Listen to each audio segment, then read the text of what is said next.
Today on the show, Fubara gains upper hand in impeachment battle. Why Kwakwanso Kano government or governor fell apart. Untold story of Abba Yusuf's imminent move to APC. In the course of the program, we take your questions, but first subscribe to our YouTube channel and drop your questions in the comment section. It's important to mention that we can only read comments with human names and the ones based on the subject matter. I have joining me via Zoom, the maestro himself, all the way from Nairobi, Kenya. Babajide Kolade Otitoju. Good to see you, BKO. Good to do this with you, Ibrahim. We were airborne at the time when we should be doing this program. So I apologize for starting this very late, very late. That's But right. it's better late. It's better late than never. Than never. That's right. Okay, so let's get out to brass tacks. Given the Rivers Chief Judge refusing to form a pro panel, citing existing court injunctions, many see this as a reaffirmation of constitutional procedure and judicial restraints.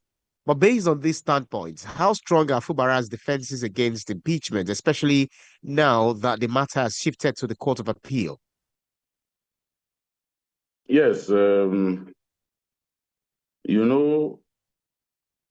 in this kind of conflict, momentum is very important.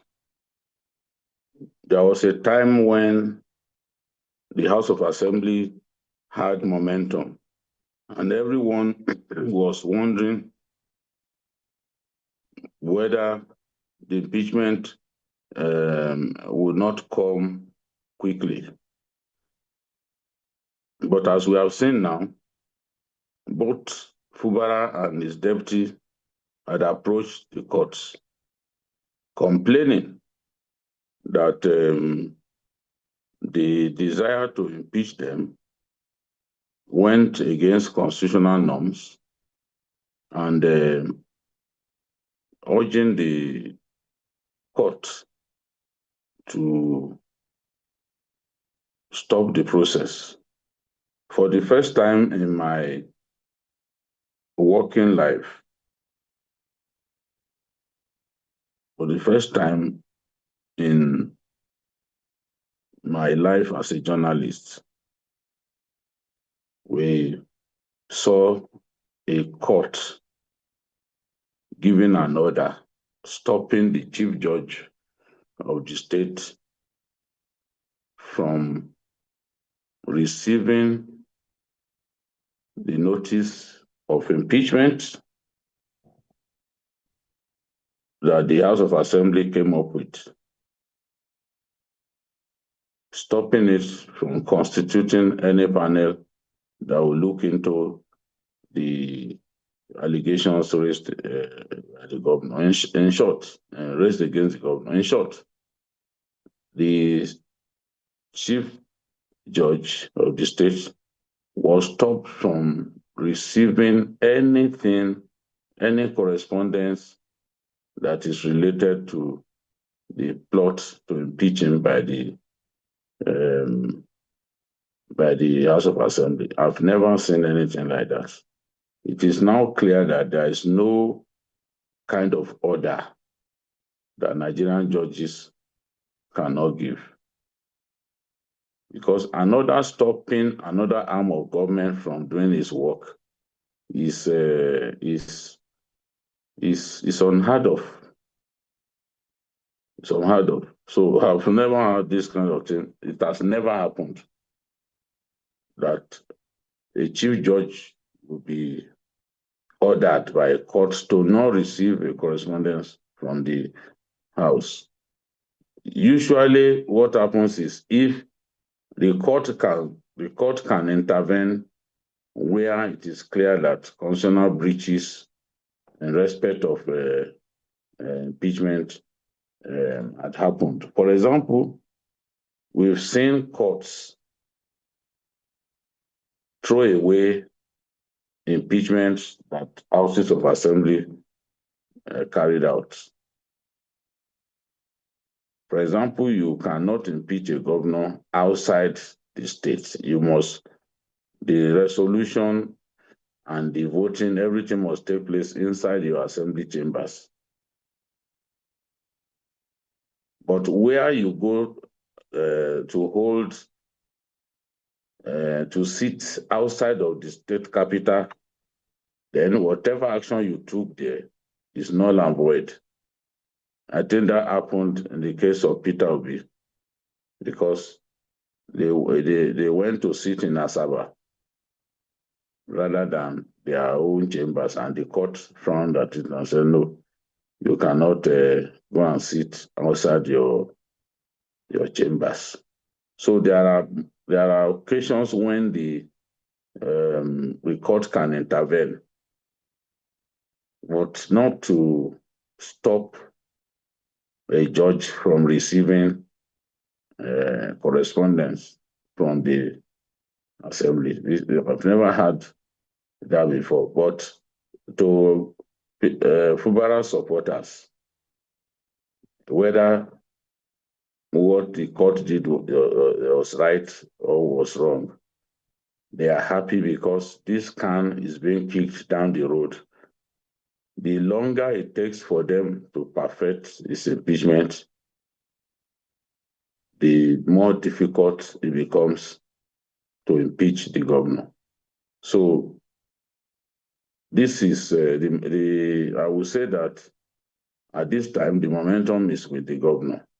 The advantage is with the governor. There is even no guarantee that even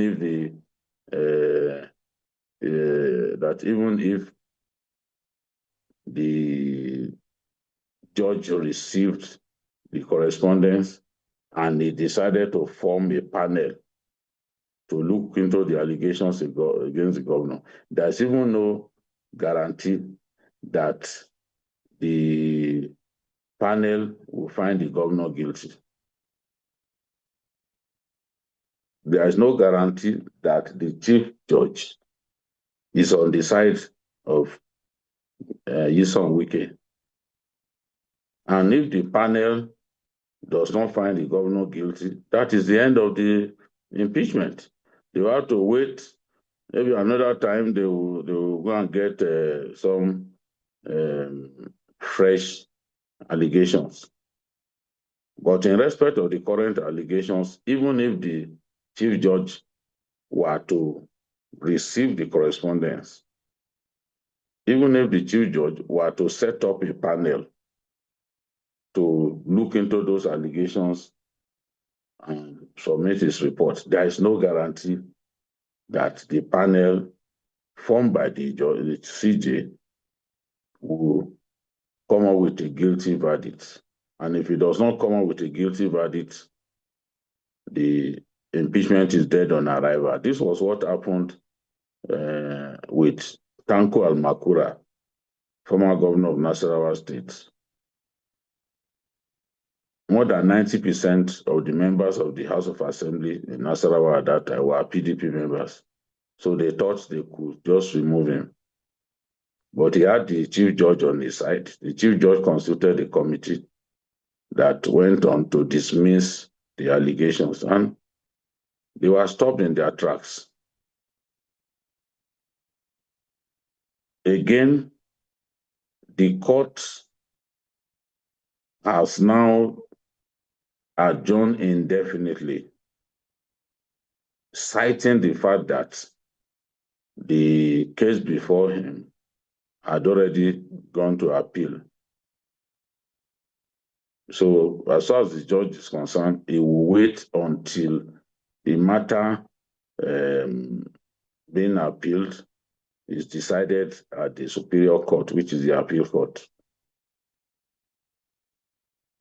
So again, the indefinite adjournment, we don't know how long it will take. All of these are playing into the hands of Fubara, because while they are running from pillar to post, trying to get him impeached, trying to put all the structures in place, the president and other people could intervene and eventually put a halt to the impeachment. In any case, when a court adjourns indefinitely. We don't know when the court will be back. So at the level of the judiciary, this case has run into some form of a jam. So they will have to wait until the appeal court takes a decision. So Fubara cannot be impeached in a hurry. And there's even no guarantee. I've already predicted that he will not be impeached. Everything hinges on the panel. Will the chief judge set up a panel? When? And who are the people who will populate the panel? Will they be Nyesom Wike's people? It's most unlikely. Because the CJ, over time, is not known to have taken any decision against the governor. Most of the decisions, most of the court cases that were instituted within the state, most of them were in favor of Fubara.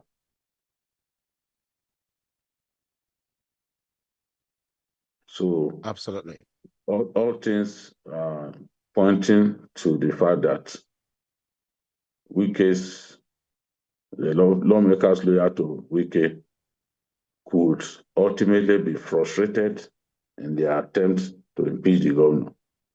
The governor is buying time at this point. The judiciary is not in a hurry to decide the matter, and people can't wait forever. Ultimately,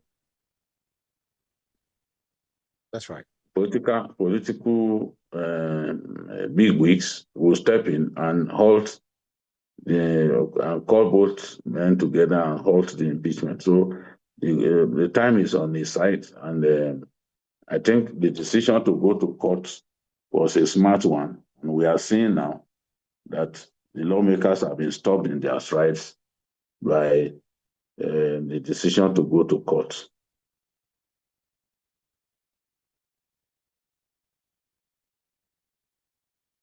Right. So this Quite interesting. Right. Thank you. Landa, your thoughts. yes. So this is playing firmly into the hands of the governor. Impeachment Absolutely. is not happening. Impeachment looks most unlikely to happen. Impeachment has been delayed.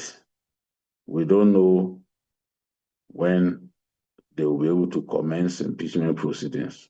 We don't know yet. With the way the courts have stepped in, case being adjourned indefinitely, the judge waiting for the appeal court to take his decision. No one knows when the appeal court will decide. You can take a matter to court, but you cannot determine when your case will be, when judgment in your matter will Will come. be given. That's right. So that is the thing. That's one way to take the wind out of the sail of this impeachment matter. I think Fubara and his people have handled this matter very well. You can see how confident he is, and he's moving around.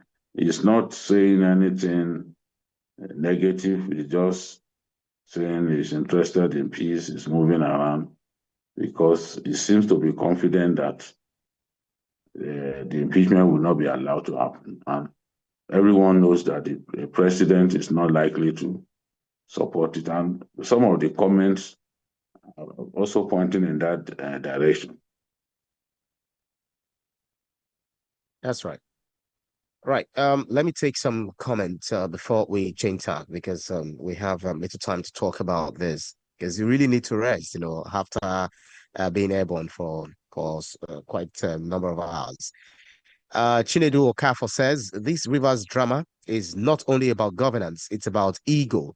Once courts start stepping in, lawmakers should pause and reflect. Fubara played this smart. Blessing Amadi says, whether you like Fubara or not, impeachment should not be used as political punishment. Rivers people voted, not courts or godfathers. Tonya Briggs says, um, uh, BKO happy landing. Let's be honest. If the assembly had solid grounds, they wouldn't be running from court orders. This looks rushed and personal. Sadiq Lawal says courts stopping impeachment is dangerous precedent. Tomorrow, governors will hide behind injunctions to avoid accountability.